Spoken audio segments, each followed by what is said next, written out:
Suite à ma vidéo sur le travail et la Gen Z, vous avez été nombreux à me demander de parler de mes expériences professionnelles. Alors aujourd'hui, je vais m'attaquer à un gros dossier. C'est tellement gros que j'ai décidé d'en faire une vidéo entière.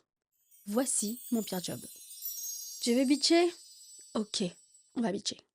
Avec le recul, je peux dire que j'étais résiliente. Pourtant, j'avais 18 ans et c'était mon premier job. Malheureusement, je connaissais pas encore le droit du travail. Parce que travailler dans ce resto, c'était juste horrible.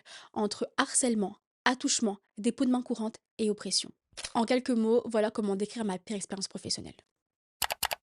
Le premier jour était déjà un gros red flag. C'est-à-dire que l'univers a fait en sorte de me montrer qu'il fallait que je fuis. Mais clairement, j'étais dans le déni. Et le déni a duré 6 mois. Pour le contexte, il faut savoir que j'ai postulé la même journée à deux entreprises différentes. Le fast-food dont il sera question dans cette vidéo et l'autre, un supermarché. Petit détail important, les deux entreprises sont face à face, mais genre vraiment face à face. Le jour même où je dépose mon CV au supermarché, la directrice me prend direct. Bah ouais, parce que j'avais un background, vu que j'ai passé mon stage de troisième à ranger les rayons d'un autre supermarché. J'ai une histoire. J'ai un background. Donc, elle me donne une date pour commencer et c'est juste quelques jours après. Détail qui a son importance. Elle m'a seulement donné un rendez-vous pour passer une journée d'essai, mais j'avais rien signé. Pas de document ni de contrat. Puis l'après-midi même, le fast-food m'appelle pour me dire qu'ils veulent me voir en entretien le lendemain. Et je me dis que c'est parfait. Je vais avoir le choix au final. Sur le coup, je sais pas trop quoi choisir. Mais de toute façon, avant de prendre ma décision, je vais d'abord passer un entretien avec le fast-food. Je passe l'entretien et on me propose un contrat de travail direct. Je suis un peu flattée, quoi. Je me dis que tout le monde veut m'embaucher. Je signe le contrat avec le fast-food, puisqu'au niveau des horaires, ça me plaît mieux. Alors qu'au supermarché, je pouvais parfois commencer à 5h du mat. Et j'avoue qu'à cette époque-là, j'étais pas très matinale, quoi. En gros, après l'entretien, je devais commencer ma première journée dès le lendemain. Problème. Le lendemain, c'était le moment où je devais faire mon jour d'essai au supermarché. Mince. Et là, je sais ce que vous vous dites. Oui, mais toi aussi tu cherches, tu mets des plans aux gens. Non, non, non, non, non. Je suis quelqu'un de professionnel. Je suis allée prévenir le supermarché. La responsable du supermarché qui m'avait recrutée n'était pas là. Donc je signale au responsable adjoint que j'avais trouvé quelque chose d'autre. Il m'a demandé où. Et moi, naïvement, je lui réponds dans le resto d'en face. Et maintenant que c'est dit, basta. Je passe à autre chose, hein. Ciao, Superman. Puis c'est enfin le premier jour. Je me réveille, je me prépare pour affronter le monde du travail. Je suis stressée, mais tout m'a l'air d'aller pour le mieux puisque c'est le directeur du resto en personne qui me forme ce jour-là. Et je le trouve plutôt sympa. Mais j'avais tort. T'inquiète, on y reviendra après. J'ai commencé par du service à table, donc j'étais en salle quoi, entre le comptoir et l'entrée, histoire que vous visualisez où je me situais. Maintenant, s'il vous plaît, mettez-vous 2 minutes à ma place. Parce que ce qui va arriver, jusqu'à aujourd'hui, j'ai du mal à réaliser. Donc voilà, c'est mon premier jour et j'avais jamais travaillé dans une entreprise avant. J'ai grave la pression parce que je veux bien faire, je veux ce job. C'était nouveau pour moi quoi. Donc je suis à mon poste, j'ai un plateau dans les mains que je suis prête à ranger. Puis là, je vois la porte du resto s'ouvrir d'un coup de pied. Il y a une femme qui rentre en furie dans le resto et qui crie: Elle est où Tiffany? Hein? Elle est où? Pas mal. Et cette dame, devinez qui c'est? Ah, la directrice du supermarché d'en face. Imaginez la scène et imaginez ce qui se passe dans ma tête à ce moment-là. Donc elle est là, elle crie en s'adressant à tout le restaurant. Elle est où, Tiffany? Elle est où? J'avais envie de disparaître. Je comprenais pas trop ce qui m'arrivait. J'essayais de me faire la plus petite possible, même si j'étais à quelques mètres d'elle. Puis là, je vois mon directeur me jeter en pâture au cochon. En gros, une fois elle rentre dans ton magasin, elle fait un désordre pas possible, et toi tu me jettes dans la gueule du loup en me pointant du doigt d'un air je m'en foutiste. J'étais choquée. La meuf, elle s'approche de moi de façon hyper agressive, elle me pointe du doigt et me dit: Toi, comment oses-tu? Tu n'as rien de professionnel. Tu ne trouveras jamais de travail. Vraiment? Tu es là, tu demandes du travail et après tu ne viens pas? Je t'ai attendu toute la journée, Blablabla. Tiffany. Depuis 7h du matin, je t'ai attendu et tu n'étais pas là. Espèce de bouffonne, Tu me va, prends pour qui, sérieux? chômeuse, T'es pas la reine du monde. Redescends feignasse, sur terre. Là, bonne tu à travailles rien. où? Regarde-toi, tu fais Voilà. pitié. J'étais abasourdie, mais la seule chose qui m'est venue en tête, c'était: bah, je vous ai prévenu, et comme vous étiez pas là, j'ai dit à votre collègue de vous transmettre le message. Elle voulait rien savoir. Le pire, c'est que si elle a su où me trouver, c'est que son collègue lui avait bien transmis le message. Mais elle continuait à m'enchaîner de fou. Donc là, je finis par lui dire: ouais, mais j'ai pas signé de contrat en fait. Elle, qui était déjà en furie, ma réponse l'a déchaînée. Ton gros front là, non, non, non, non, non, non, là, non, là, tu touches à ma sensibilité.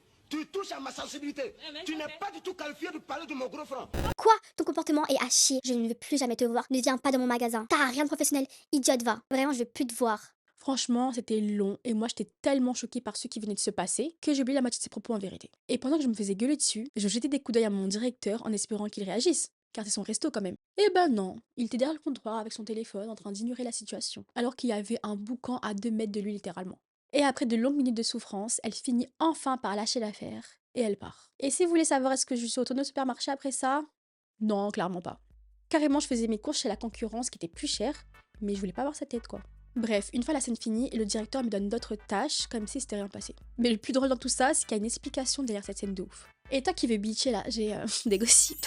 J'ai appris que quelques mois plus tard, la directrice du supermarché et le directeur de mon restaurant avaient une relation amoureuse. Et ça durait déjà depuis bien longtemps, sauf que c'était qu'à sens unique, le sens de la meuf. On m'a révélé qu'elle embêtait souvent les employés filles qui travaillaient dans ce restaurant parce que non seulement à ses yeux, on était toutes ses ennemies, mais ça lui donnait aussi un prétexte en plus pour venir au restaurant et faire un scandale pour se faire remarquer aux yeux du directeur. Je crois qu'on peut difficilement faire pire comme introduction dans un nouveau taf. Mais si seulement ça s'était arrêté là, malheureusement, je n'étais pas au bout de mes surprises. Par la suite, j'étais principalement au comptoir, donc je prenais les commandes et je les préparais. PS, tout ce qui est préparation de la nourriture, on s'en occupe pas. On réceptionne seulement les plats. Parlons maintenant de ce fameux directeur que je trouvais sympa le premier jour. Comment vous dire qu'à chaque fois qu'il passait derrière nous, les filles, il nous attrapait par les hanches? Ok, on était au comptoir, mais notre comptoir était assez large pour pas qu'on ait à se coller. Ça me dérangeait, normal. Alors je me dégageais à chaque fois qu'il osait me toucher. Et en osant faire cette erreur, il a fait de mes jours au travail un cauchemar. Je vous dis la vérité, sincèrement, je travaillais bien. J'étais efficace, rapide, et j'étais pas du genre à oublier un truc dans une commande quoi. Malgré ça, tous les jours au travail, il faisait que de me crier dessus, me rabaisser, m'humilier devant les clients. Par exemple, quand je préparais une glace, il me disait toujours que j'en mettais trop. Et il disait très sérieusement, moins 20 centimes sur ton salaire. Ou il me faisait croire que j'oubliais des trucs dans ma commande, alors que non. J'avais tout mis lorsque je vérifiais ensuite. Comme s'il voulait me déstabiliser. Et le truc qui m'a le plus traumatisé, vraiment, j'ai cru que c'était un cauchemar, c'est quand je préparais une commande tranquillement et qu'il est venu me voir en furie après son retour de pause pour m'humilier gratuitement devant tout le monde. Mais Tiffany, tu fais n'importe quoi. Regarde tous ces clients devant toi, ils ont même pas leur commande. Sachant que j'étais pas la seule équipière au passage. Il a pris le ticket d'une commande en préparation et il a dit. Il manque un burger dans la commande là-haut. Et moi j'ai dit que le burger était pas encore prêt. Je sais pas quel cinéma il a commencé à faire. Par colère, il a jeté tous les sacs par terre, tous les gobelets, il a pété un câble. Sérieux. J'étais bouche bée. Je comprenais ni son comportement, ni son projet avec moi. Au même moment, le burger manquant était sorti de la cuisine. Il a attrapé le burger, il l'a mis dans un sac, il s'adressait à tous les clients en face de lui. Il en avait au moins une dizaine. Il a dit en rigolant. Et c'est rien faire, Tiffany. C'est une bonne à rien. Une Et là, t'as un client aigri qui sort de nulle part et qui dit. Ouais, une balle à rien. Et ils ont commencé à rigoler. Tous les deux. J'avais l'impression d'être en enfer tellement que c'était lunaire. Vraiment, j'avais les yeux qui commençaient à piquer. Le directeur est parti et j'ai fait comme si rien n'était, j'ai continué à faire les commandes. Quand je suis enfin rentrée chez moi, des heures plus tard, j'ai pleuré toute la nuit. Et le lendemain, je suis repartie travailler la boule au ventre.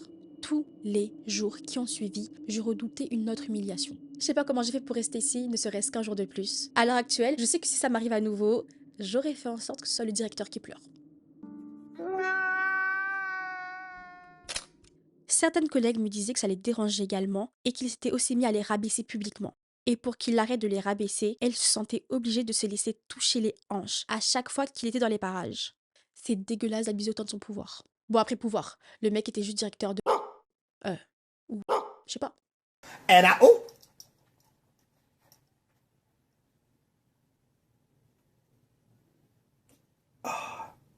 D'ailleurs, ce directeur-là harcelait une fille en particulier parce qu'il était soi-disant amoureux d'elle. Il la suivait même en cachette jusqu'à son domicile. Bref, ça me fait penser qu'on est quand même prêt à beaucoup accepter pour travailler. Même juste pour rentrer dans le monde du travail, gagner un peu d'argent. Parce que la restauration, c'est pas le métier le plus gratifiant et le plus reposant. Et pourtant, les gens se donnent à fond à chaque fois, en faisant beaucoup de sacrifices. Et je ne parle pas forcément de mon expérience, mais c'est un truc que j'ai pu observer. Donc ça me fait rire quand j'entends des gens dire que les jeunes sont des fainéants, des bons à rien. D'ailleurs, c'est pas spécifique aux jeunes, que ce soit la Gen Z, les millennials ou les autres générations. Ne laissez pas un employeur gâcher votre vie. Je vous ai parlé de l'exécrable directeur, mais sachez que hiérarchiquement, c'est pas lui le boss, c'est le propriétaire. En gros, le directeur gère l'établissement, il dirige, d'où son nom. Mais il a été placé là par le propriétaire, c'est son patron. Et donc, c'est notre patron à tous aussi. Ce mec-là, on le voyait pas souvent, mais on le craignait. Il avait l'air toujours énervé, il ne parlait pas.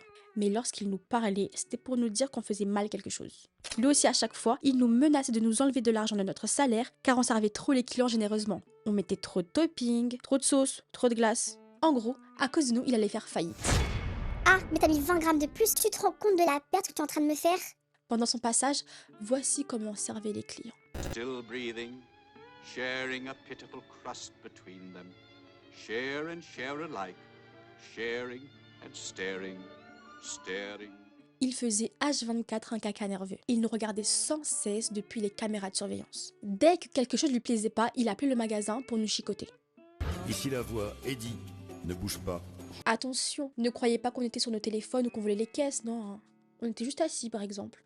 Je précise qu'il n'y avait pas de clients lorsqu'on se permettait d'enfreindre son code moral. Vraiment, on était toute la journée debout. Ça n'a pas l'air, mais en fin de journée, les jambes sont fracassées. Du coup, quand il y avait personne, on essayait de s'asseoir comme on le pouvait, en s'appuyant contre le mur ou en mettant un bout de cuisse sur une poubelle. Parce que oui, vous imaginez qu'il n'y avait pas de chaise. 8 heures d'affilée debout.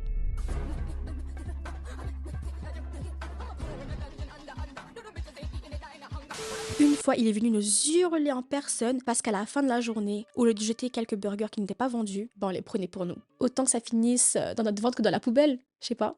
Il a écrit tous les noms des gens qui prenaient des burgers à la fin et il nous a menacé de nous enlever une partie de notre salaire si on continuait. Toi tu vis, toi tu crèves. Dernière anecdote sur lui avant que je vous parle des livreurs à domicile. Je vais pas citer de nom, mais c'est indépendant du restaurant. Ce soir-là, le propriétaire m'avait chargé de donner les commandes aux livreurs à l'extérieur. Comme ça, les livreurs n'ont pas à entrer directement dans le restaurant.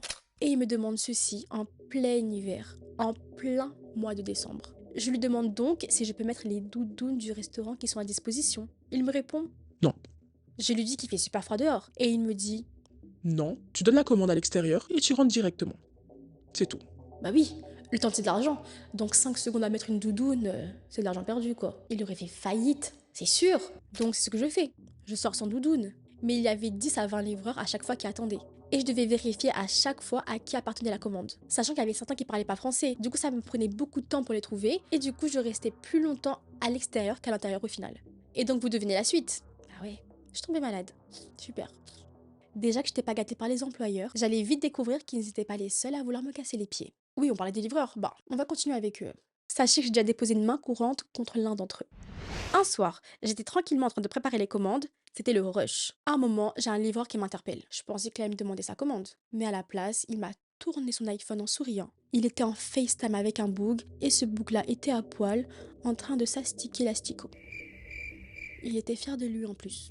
Franchement, là, j'étais blasée. Je suis partie voir les managers, qui eux étaient cool contrairement au directeur, et j'ai tout balancé, j'ai tout dit. Et au final, avec le temps, j'étais pas la seule qui se plaignait de lui. Plus les jours passaient, plus mes autres collègues filles se faisaient harceler par ce même livreur. Jusqu'à un moment où, tous les soirs, alors que le restaurant fermait ses portes, il reste à l'extérieur, derrière les vitres, à nous faire des signes comme s'il voulait nous couper la tête. C'en était trop. L'établissement a décidé de déposer une main courante contre lui. Et ils m'ont demandé de participer afin d'ajouter un témoignage supplémentaire. Mais malheureusement, c'était pas le seul détraqué parmi les livreurs. Le soir, je fermais le restaurant et certains de ces livreurs étaient amis avec mes collègues. Donc souvent le soir, lors de la fermeture, c'était plutôt calme et bon enfant. Les livreurs faisaient un peu la discussion avant que tout le monde me quitte. Mais plus les soirs passaient, plus je les trouvais lourds. Dans le sens où je sentais des genres de mauvaises vibes à mon égard. On me demandait si je sortais en boîte, si j'avais des copines ou si je voulais aller en soirée avec eux. Mais c'était pas des questions bienveillantes. Je répondais de manière évasive pour mettre des distances, mais de façon très polie quand même. Naïve que je suis. Un jour, une collègue vient me prendre à part pour me parler. Elle me dit qu'il faut que je fasse attention, car elle a appris qu'un des livreurs parle de moi comme étant une fille de joie, à tous les autres livreurs. Il raconte que toute la ville me connaît depuis des années. En gros, il m'a créé une réputation. Et les autres livreurs sont persuadés que c'est vrai. D'ailleurs, je savais pas qui était ce fameux narrateur avant qu'elle me le pointe du doigt. Moi, je tombe bien bas, je comprends pas pourquoi autant de haine. Et le pire, c'est que je me dis que maintenant, je dois les côtoyer tous les jours. Eux et leur regard de pervers. Pour moi, ça n'avait aucun sens. Je venais à peine d'emménager dans cette ville lorsque j'ai postulé pour y travailler. Sur le moment, ça faisait seulement quelques semaines que j'étais là. Alors comment ça, j'ai une réputation depuis des années? Mais un jour, c'était trop. Mais ça, c'est pas le pire. Pour le contexte, j'habitais à 30 secondes du fast-food. C'était sur la même route. Il n'y avait que 2 boutiques qui séparaient mon travail et mon appartement. C'était pratique pour arriver à l'heure ou rentrer tôt. Mais j'avais pas réalisé que ça allait devenir un désavantage, car les gens pouvaient clairement voir où j'habitais. C'était un soir de fermeture habituel, j'avais fini 30 minutes plus tôt. Mais ce soir-là, j'avais bien rigolé avec mes collègues. Du coup, je décide de pas rentrer tout de suite et de me prendre une bonne glace. Puis de m'asseoir sur les chaises au comptoir, donc les chaises bien hautes. Retenez bien ce détail, c'est important. Du coup, lorsque je suis en face du comptoir, je peux continuer à parler à mes collègues le temps que je finisse ma glace. Le magasin est fermé, il n'y a pas de clients. Mais les livreurs sont autorisés à rentrer car ils s'entendent bien avec les employés. Mais à un moment, il y a un mec que je connaissais pas qui va me parler pour me demander comment ça va. Et je réponds par politesse, oui, ça va. Et là, il me demande des banalités du genre, quoi de neuf? Mais en vrai, je m'en rappelle même plus. Parce que pendant qu'il me disait des banalités, je sentais qu'il frottait son truc contre ma jambe. Moi, j'étais sur une chaise haute, donc mes jambes étaient au niveau de son truc. Et lui se frottait de manière insistante contre moi. J'ai dû prendre 5 bonnes secondes pour me rendre compte qu'il faisait exprès et pour me rendre compte de ce qui était en train d'arriver. Puis il a commencé à prendre une voix suave et à me parler de plus en plus près, chanter son haleine qui puait. Dès que j'ai réalisé la dinguerie, je me suis levée direct, sans rien dire. J'étais choquée. Je suis partie, je suis rentrée chez moi. Pour rappel, j'habitais juste à côté. Au moment de franchir mon portail, j'ai jeté un coup d'œil en arrière et j'ai vu qu'il était là. Il était sorti du magasin pour voir où j'allais. J'ai plus jamais parlé de ça. Puis un jour, 1 an et demi après avoir démissionné, je l'ai croisé devant chez moi alors que j'ouvrais mon portail pour sortir. Quand j'ai vu sa tête, j'ai eu une sueur froide, j'avoue, et lui, il m'a fixée. J'ai tracé ma route sans me retourner. Je devais récupérer un colis à 5 minutes de chez moi, j'en ai pris 15. J'ai fait exprès de traîner. Donc 15 minutes plus tard, je reviens devant chez moi. Et j'étais surprise de le voir adossé à mon portail. Franchement, je m'y attendais pas. Comprenez bien, à la base, le mec allait d'un point A à un point B, puis a stoppé tous ses plans quand il m'a vu, et a décidé de m'attendre sans avoir aucune garantie de quand j'allais revenir. Il me voit arriver, il m'appelle par mon prénom alors que je lui ai jamais dit comment je m'appelais. D'ailleurs, je sais même pas comment lui, il s'appelle. Je suis au téléphone, donc je fais comme si j'avais rien entendu, et j'essaye de l'esquiver pour franchir mon portail comme si je l'avais pas vu. Au moment où j'allais rentrer, ce fou se réadosse sur mon portail pour m'empêcher de l'ouvrir. Et il me dit, sérieusement, Tu te rappelles pas de moi? je continue de l'ignorer, mais je montre que je suis agacée et je force l'entrée de mon portail. Et une fois que j'ai franchi l'entrée, vous savez qu'est-ce que ce taré fait? Il bloque mon portail avec ses mains pour m'empêcher de fermer la porte. Puis il crie en me demandant si c'est bien moi Tiffany. Et je hurle en disant, bah non, c'est pas moi. Cette fois-ci, j'en avais marre. Je claque le portail de toutes mes forces et je suis rentrée. Comment vous dire qu'à chaque fois que je rentrais ou je sortais de chez moi, plus rien n'était pareil. J'étais devenue complètement paranoïaque. Heureusement que 2 mois plus tard, j'ai déménagé.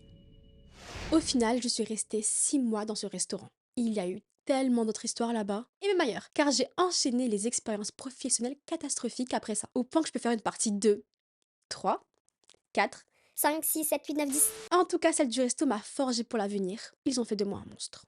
D'ailleurs, avec le recul, je me rends compte que la plupart des problèmes que j'ai eus dans cette vidéo, c'est dû au fait que je sois une femme. Comme quoi, ça ne suffit pas de travailler dans la cuisine pour se faire respecter. Pourtant, certains hommes disent que la place de la femme, c'est soit dans la cuisine, soit sur le trottoir. Mince, moi qui croyais bien faire les choses. Oh my god, ça tombe bien, j'ai fait toute une vidéo sur ce sujet, où j'explique pourquoi on assiste à une montée de haine envers les femmes chez de plus en plus de jeunes hommes. Alors, on se retrouve tout de suite dans la partie 2 de cette vidéo, ou sinon, à la semaine prochaine, pour une toute nouvelle vidéo. Bye.